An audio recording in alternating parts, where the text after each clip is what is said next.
Health Ministry confirms 4 new coronavirus cases.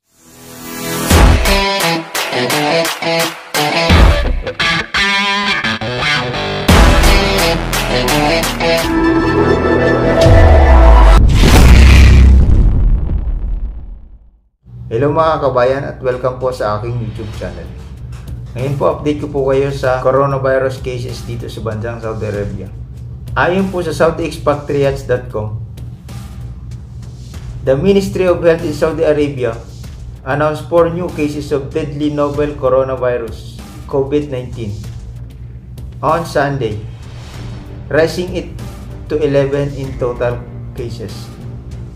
3 cases in Saudi citizens who had come in contact with the infected person, while 4th case is also a Saudi citizen and had contact from Iran and entered the country through United Arab Emirates. So madaling sabi po mga kabayan, wala pa pong infected na Pilipino o foreign dito sa Saudi Arabia. Lahat po ay locals.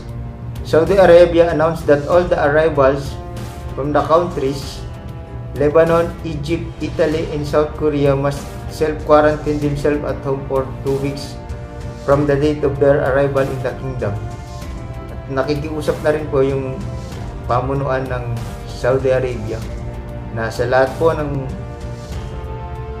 nag-travel sa bansang Lebanon, Egypt, Italy, and South Korea ay kailangan nilang i-quarantine yung sarili nila.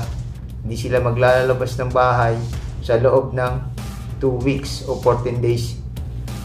Several countries in the Middle East have confirmed cases of deadly novel coronavirus or COVID-19, from Iran to Saudi, Kuwait, Bahrain, and United Arab Emirates. All these countries banned their citizens and residents from traveling to Iran. Ibinan na po nila ang pagpunta sa Iran.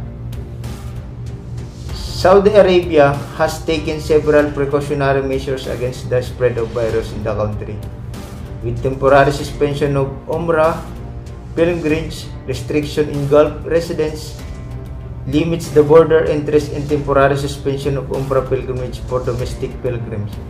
Saudi Arabia asked arrivals from Lebanon, Egypt, Italy, and South Korea to self-quarantine.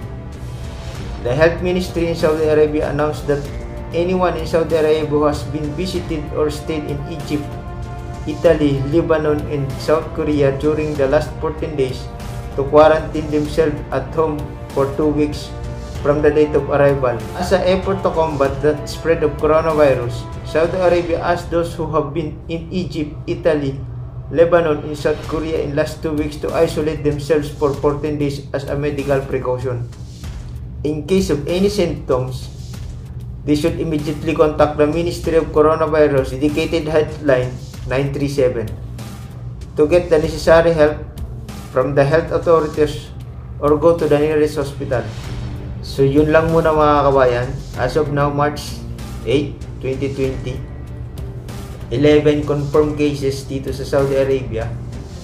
Yung apat sa bago na cases is, yung 3 is nahawa at yung isa na lalaki is galing siya ng Iran papuntang UAE. Hindi niya sinabi na galing siya ng Iran. So kahapon meron tayong 7, March 7. Ngayon nadagdagan ng 4. Yun pa lang, as of now wala namang foreign o Pilipino na infected. Lahat dito na ayon sa balita is mga lokal. At wag po kayo mag-alala at ito ay lahat na naka-isolate na at naka-quarantine na at binibigyan na ng atensyon ng medikal ng mga otoridad ng Saudi Arabia. Maraming salamat.